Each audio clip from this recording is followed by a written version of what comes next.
എന്താടാ ഇങ്ങോട്ട് വന്നാണ് ഇങ്ങോട്ട് വാ ഇങ്ങോട്ട് വാടി പറയട്ട് ആ സിന്ധു ചേച്ചിന്റെ മോതിരം എത്ര പവനുണ്ടെന്നാ പറഞ്ഞത്? കാപ്പവൻ. എനിക്കിത് കിട്ടി. ഓ സ്വർണ്ണം മോതിരം കേട്ടപ്പോഴേ ഓടിപ്പോയി തെരഞ്ഞു പിടിച്ച് കണ്ടുപിടിച്ചല്ലേ? അത് ചൊണ്ണ മോതിരം ഒന്നും അല്ല എടി, ഒന്നാം തരം 916 റോൾഡ് ഗോൾഡ്. അവര് പൊങ്ങച്ച കാണിക്കാൻ വേണ്ടി പറഞ്ഞായിരിക്കും. സ്വർണ്ണമെന്നും പറഞ്ഞ് ഞാനും കൊറേ തപ്പിയായിരുന്നു. നീ ഫൂളായി. ഫൂള് ഇപ്പൊ കണ്ടുപിടിച്ചത് നീ പിന്നെ ഫൂളല്ലല്ലോ. നീയാണ് ഫൂള്, ശരിക്കും ഫൂള്. എന്തായാലും നമ്മൾ രണ്ടുപേരും ഫൂളായി. നമ്മളെ ഫൂളാക്കിയതാരാ? ആ സിന്ധു ചേച്ചി. അവർക്കിട്ട് നല്ലൊരു പണി കൊടുക്കണം. കള്ളന്റെ കേസിൽ കൈ മലത്ത് കാണിച്ചപ്പോഴാണ് ഞാൻ വിചാരിച്ചതാ നല്ലൊരു പണി കൊടുക്കാന്ന്. എന്ത് പണിയാ കൊടുക്കാൻ വന്നേ?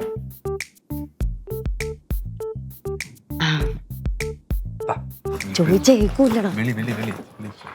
സിന്ധു ചേച്ചിയെ, സിന്ധു ചേച്ചിയെ, സിന്ധു ചേച്ചി. എന്താടി?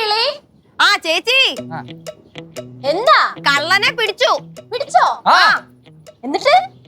പക്ഷെ ചേച്ചി ആ കള്ളന്റെ കയ്യിലേ ഒരു മോതിരം ഉണ്ടായിരുന്നുള്ളൂ.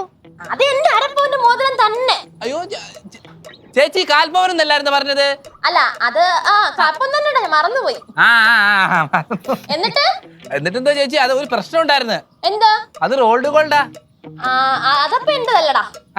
അല്ലല്ല, ചേച്ചിയുടെ അല്ലല്ലേ? അല്ലടാ. ചേച്ചി എന്തായാലും ഒരു കാര്യം ചെയ്യും, ചേച്ചി ഒന്ന് സ്റ്റേഷൻ വരെ ചെല്ലണം.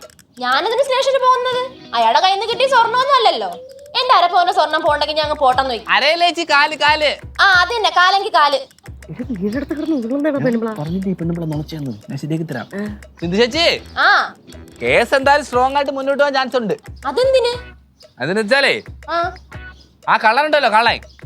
ആ കള്ളൻ വേറെ ഏതോ വീട്ടിൽ നിന്ന് 5 പവന്റെ ഒരു നെക്ലേസ് മോട്ടി ചേച്ചിയുടെ വീട്ടിൽ വെച്ചിട്ടാണ് ഇങ്ങോട്ട് ചാടിയെന്നാണ് പോലീസ് സ്റ്റേഷനിൽ മൊഴി എടുത്തിരിക്കുന്നത്. ഒന്ന് പോടാ, ഇവിടെ ഒന്നും ഇല്ല. അവിടെ ഇല്ലേ? ഇല്ല. അയ്യോ ചേച്ചി അവിടെ കാണും. ആ കള്ള അവിടെ വെച്ചിട്ടുണ്ട്. ഞങ്ങളുടെ വീട്ടിൽ വെച്ച് കഴിഞ്ഞാൽ ഞങ്ങൾ ഉറപ്പായിട്ട് 5 പവൻ നെക്ലേസ് ഞങ്ങൾ എടുത്തു. ഇല്ല, നീ എടുക്കത്തില്ല ബംഗ്ലി? ഞാനും എടുക്കും. സിന്ധു ചേച്ചി എടുക്കും. ഞാൻ എടുക്കത്തൊന്നുമില്ല. ഒന്ന് പോയേ. ഇനിയിപ്പോ എന്ത് ചെയ്യാനാ? എന്തായാലും പോലീസുകാർ അന്വേഷിച്ചു വരും. പിന്നെ അത് കിട്ടിയില്ല കേസാവുമല്ലോ. എന്താന്ന് വെച്ചാൽ എന്റെ ഒരു എക്സ്പീരിയൻസ് ഞാൻ ഒരു കാര്യം പറയാം. ചേച്ചി മുങ്ങ്. എവിടെ? എങ്ങോട്ടെങ്കിലും പോ, അല്ലെ പോലീസ് ഒന്ന് അന്വേഷിക്കുമ്പോഴത്തേക്ക് ഈ നെക്ലേസ് എടുത്ത് കൊടുക്കേണ്ടി വരത്തില്ലേ? അയ്യോ ഭയങ്കര ഒന്ന് രക്ഷിക്കടേ ശിവനെ പറഞ്ഞിട്ട്. അയ്യോ ശിവേട്ടൻ അവിടെ ശബരിമല ഡ്യൂട്ടിയിൽ. സ്വാമി ശരണം. ഞാൻ അളി പറഞ്ഞ കഥ ഓർമ്മയായിരുന്നു. ഈ പോലീസ് സ്റ്റേഷനിൽ കൊണ്ടുപോയി കഴിഞ്ഞാലേ ഇങ്ങോട്ട് മോഷ്ടാക്കളൊക്കെ ഈ മുളവിട്ട് ഉരുട്ടുന്ന കേട്ടിട്ടില്ല.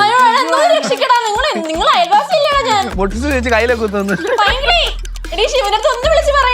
ശിവേട്ടൻ ഇങ്ങനത്തെ കാര്യത്തിൽ ഇടപെടത്തില്ല. വീട്ടുകാരെ മാത്രമേ ഊരിക്കൊണ്ട് വരത്തുള്ളൂ. ഇന്നലെ സിന്ധു ചേച്ചി പറഞ്ഞില്ലേ ഞങ്ങളെ ആകുമ്പോ ഊരാൻ പറ്റൂ. അതെ അതെ. ചേച്ചി എന്ത് ചേച്ചി? ചേച്ചി ഹാളിൽ പോയിരിക്കും, എന്നിട്ട് അടുക്കള തിരിച്ചു വന്നിരിക്കും. അല്ലാതെ ഞാൻ എന്താ പറയാനാ ചേച്ചി, ആകെപ്പാടെ വിഷമത്തില്ല ഞങ്ങള്. അയ്യോ ഞാനിപ്പോ എന്ത് ചെയ്യും? ഒന്ന് രക്ഷിക്കടാ എന്നെ. എന്ന് വെച്ചാല് ചേച്ചി ഒരു നല്ല ഫോട്ടോ എടുത്ത് വെച്ചോ കേട്ടോ. പത്രത്തിൽ പടം വരും ചിലപ്പോ. 24 ന്യൂസിലൊക്കെ ഇങ്ങനെ വരും. അത് മാത്രല്ല, ഞങ്ങൾക്കൊരു അഭിമാനമുണ്ട്.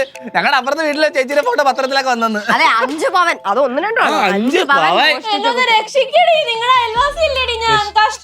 രക്ഷിക്കണോന്ന് ആഗ്രഹമുണ്ട് ചേച്ചി. എന്ത് ചെയ്യാനാ? ചേച്ചിയുടെ ജീവിതം പോയി ചേച്ചി. ആ സുഗതൻ ചേട്ടൻ്റെ അടുത്ത് എവിടെങ്കിലും പോകാൻ പറഞ്ഞു. നിങ്ങൾ മുങ്ങ്, നിങ്ങൾ എങ്ങോട്ടെങ്കിലും പോയി പൊക്കോ, അല്ലെ ജീവിതം തീർന്നു നിങ്ങളുടെ.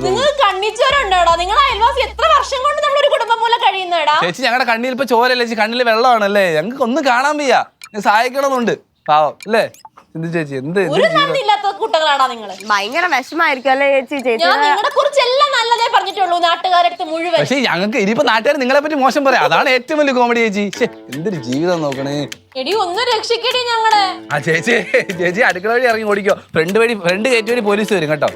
കഷ്ടമാണടാ. ഒരു കുഞ്ഞിന് ചേട്ടൻ പറയടാ ഒന്ന് രക്ഷിക്കാൻ. ഞങ്ങൾക്ക് വിഷമമുണ്ട് ചേച്ചി, ഞങ്ങൾക്ക് വിഷമമുണ്ട്. കഷ്ടമാണോ? ഒന്ന് രക്ഷിക്കടാ. എടി ഭയങ്കര ശിവന്റെ അടുത്ത് ഒന്ന് പറയടി. ശിവചേട്ടൻ റിട്ടയർഡായി. കഷ്ടമുണ്ടോ ഞങ്ങൾക്ക്? ഇനി ആരുണ്ട് ദൈവമേ? എന്നെ രക്ഷിക്കാൻ ഇനി ആരുണ്ട്?